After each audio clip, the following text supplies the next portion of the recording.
ভালোর মধ্যেও কিছু খারাপ থাকে, সব তো ভালো থাকে না। তো এই যে ধানগুলো আসসালামু আলাইকুম রহমতুল্লাহি বারাকাত। কেমন আছেন সবাই? আশা করি ভালো আছেন। আমিও আল্লাহর রহমতে ভালো আছি, আলহামদুলিল্লাহ। তো অনেকদিন পরে আসলাম আমাদের ঘেরে। আহ দীর্ঘদিন পরে আসলাম, কারণ এই কদিন আমি আসতে পারছিলাম না, একটা কাজে গিয়েছিলাম। তো আলহামদুলিল্লাহ ধানগুলো আমার মাথার সমান হয়ে গেছে।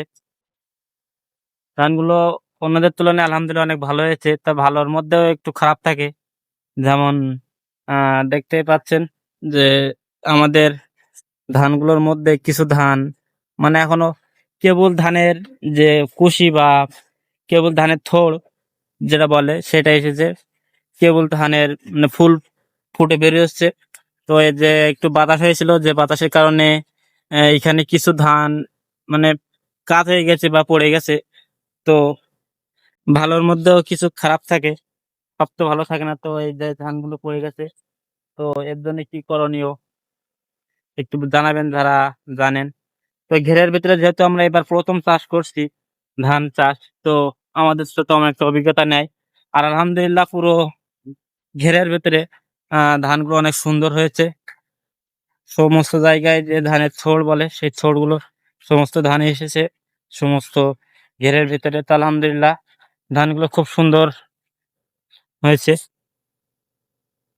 প্রতিটা ধান খুব সুন্দর হয়েছে। তো আজকে আসলাম আমি ঘেরের ভিতরে দেখতে যে ঘেরে পানি আছে কি না আছে।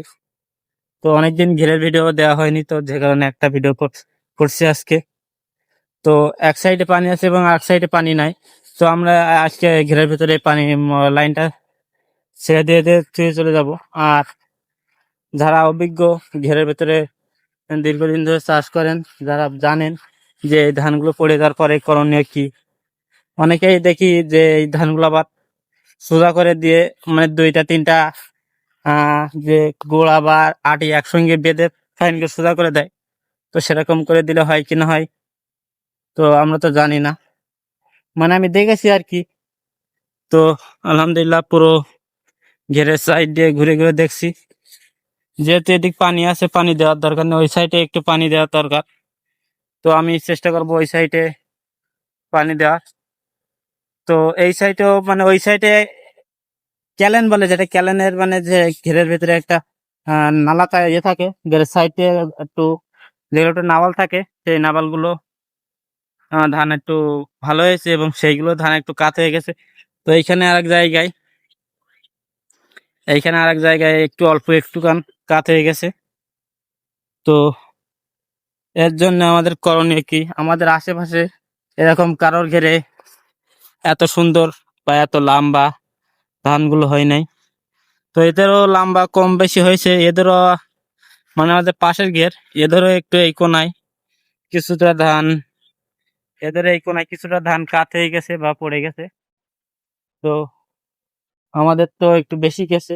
তো আমাদের আলহামদুলিল্লাহ পুরো জমি, পুরো যে ঘেরের ভিতরে সম্পূর্ণ ঘেরের ভিতরে খুব সুন্দরভাবে ধানগুলো ভালোভাবে উঠছিল যে পর্যায়ে। তো আমরা তো ভেবেছিলাম যে আলহামদুলিল্লাহ ধানগুলো খুব ভালো হবে। তো ভালোর ভিতরে কিছু খারাপ থাকে, যেমন এই যে একটু ধান পড়ে গেছে, তো কোনো সমস্যা নাই, যেহেতু আল্লাহ তাআলার ইচ্ছা ছিল। আল্লাহ তাআলা সবচেয়ে ভালো পরিকল্পনাকারী, উত্তম পরিকল্পনাকারী, তিনি জানেন যে আমাদের জন্য কোনটা ভালো হবে। তো তিনার ইশারায় সবকিছু হয়। তো যতটুকু হয়েছে আলহামদুলিল্লাহ। এবং আমরা আসছিলাম এই সাইডে পানি দেখতে, তো এই সাইডে ঘেরার ভিতরে আজকে পানি এই সাইডের দিকে মোটামুটি আছে এবং ওই সাইডের দিকে একটু পানি দেওয়ার দরকার। ওই সাইডের যে একটা ক্যানেল, ওই ক্যানেলটা আমি আলহামদুলিল্লাহ এখন মোটরের লাইনটা করে থুয়ে যাবো এবং পরবর্তীতে এসে আমি সেই মোটর লাইনটা অফ করে দেবো। মা এখন আমি মোটর লাইনটা ছেড়ে থুয়ে যাবো এবং সন্ধ্যার পরে আসবো, এসে মোটরটা বন্ধ করে থুয়ে যাব। তো সকলে আমাদের জন্য দোয়া করবেন, আমাদের কাজে যাতে মহান আল্লাহ তাআলা বারাকা দান করে, কৃষি কাজে এবং খামারি কাজে।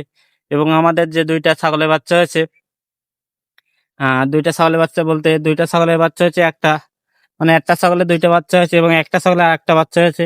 তো যেটা একটা বাচ্চা হয়েছে সেই ভিডিওটা দেওয়া হয়নি, তো আমি চেষ্টা করব যে আজকে সেই ভিডিওটা দেওয়ার চেষ্টা করব।